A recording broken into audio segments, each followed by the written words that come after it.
ಆರೋಗ್ಯವೇ ನಿಜವಾದ ಆಸ್ತಿ. ಎಲ್ಲ ಧರ್ಮಗಳ ಸಾರಾಂಶವೂ ಒಂದೇ, ಆದರೆ ಆಚರಿಸಿರುವ ವಿಧಾನ ಮಾತ್ರ ಬೇರೆ. ಉತ್ತಮ ಪ್ರಯತ್ನವೇ ಉತ್ತಮ ಗೆಲುವು.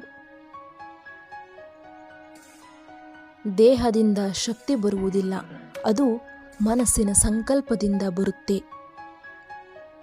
ನೀನು ಸಮಾಜದಲ್ಲಿ ನೋಡಬಯಸುವ ಬದಲಾವಣೆ ಮೊದಲು ನಿನ್ನಲ್ಲಿ ನೋಡು.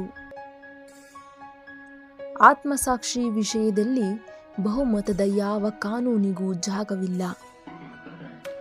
ನನ್ನ ಅನುಮತಿ ಇಲ್ಲದೆ ಯಾರೂ ನನ್ನನ್ನು ನೋಯಿಸುವುದಿಲ್ಲ. ಈ ಭೂಮಿ ಮನುಷ್ಯನ ಅಗತ್ಯವನ್ನು ಪೂರೈಸಬಲ್ಲದು, ಆದರೆ ದುರಾಸೆಯನ್ನಲ್ಲ. ಏಡಿಯು ಪ್ರೀತಿಯನ್ನು ಪ್ರದರ್ಶಿಸಲಾರ, ಅದು ಧೈರ್ಯವಂತರ ಪ್ರತ್ಯೇಕ ಹಕ್ಕು. ಮೊದಲು ನಿನ್ನನ್ನು ನಿರಾಕರಿಸುವರು, ನಂತರ ನಿನ್ನನ್ನು ನೋಡಿ ನಗುವರು, ಆನಂತರ ನಿನ್ನೊಂದಿಗೆ ಹೋರಾಡುವರು, ಕೊನೆಗೆ ನಿನ್ನನ್ನು ಅನುಸರಿಸುವರು. ನಾಳೆಯೇ ಸತ್ತು ಹೋಗುವೆ ಅನ್ನೋ ಹಾಗೆ ಬದುಕು, ಎಂದಿಗೂ ಸಾಯುವುದಿಲ್ಲ ಅನ್ನೋ ಹಾಗೆ ಕಲಿ. ನೀನು ನನ್ನನ್ನು ಬಂಧಿಸಬಲ್ಲೆ, ಹಿಂಸಿಸಬಲ್ಲೆ, ಈ ಶರೀರವನ್ನು ನಾಶ ಮಾಡಬಲ್ಲೆ, ಆದರೆ ನನ್ನ ಮನಸ್ಸನ್ನು ಎಂದಿಗೂ ಬಂಧಿಸಲಾರೆ.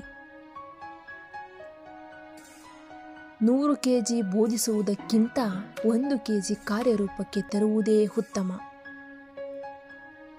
ಪ್ರಾಮಾಣಿಕತೆಯಿಂದ ನಿರಾಕರಿಸುವುದು ಅಭಿವೃದ್ಧಿಯ ಸಂಕೇತ. ಹೃದಯದಲ್ಲಿ ಹಿಂಸೆಯನ್ನಿಟ್ಟುಕೊಂಡು ಅಹಿಂಸೆಯ ಮುಸುಕನ್ನು ಧರಿಸುವುದಕ್ಕಿಂತ ಹಿಂಸಾತ್ಮಕವಾಗಿರುವುದು ಉತ್ತಮ. ಹಿಂಸೆ ಎಂದಿಗೂ ನಮ್ಮ ಗುರಿಯನ್ನು ಸಾಧಿಸಲಾರದು. ಸ್ವಾತಂತ್ರ್ಯಕ್ಕೆ ಬೆಲೆ ಕಟ್ಟಲಾಗದು, ಅದು ಜೀವನದ ಉಸಿರು. ಸಿಟ್ಟು ಅಹಿಂಸೆಯ ವೈರಿ. ನೀವು ಸೌಮ್ಯ ರೀತಿಯಲ್ಲಿ ಇಡೀ ಜಗತ್ತನ್ನು ಅಲುಗಾಡಿಸಬಹುದು. ಪ್ರೀತಿ ಜಗತ್ತಿನ ಪ್ರಬಲ ಶಕ್ತಿಯಾಗಿದೆ. ಸತ್ಯವಾಗಿರಿ, ಸೌಮ್ಯವಾಗಿರಿ, ನಿರ್ಭಯವಾಗಿರಿ. Thank you for watching this video. ಇಷ್ಟ ಆದರೆ ಲೈಕ್ ಮಾಡಿ ಆ್ಯಂಡ್ ಸಬ್ಸ್ಕ್ರೈಬ್ ಮಾಡಿ.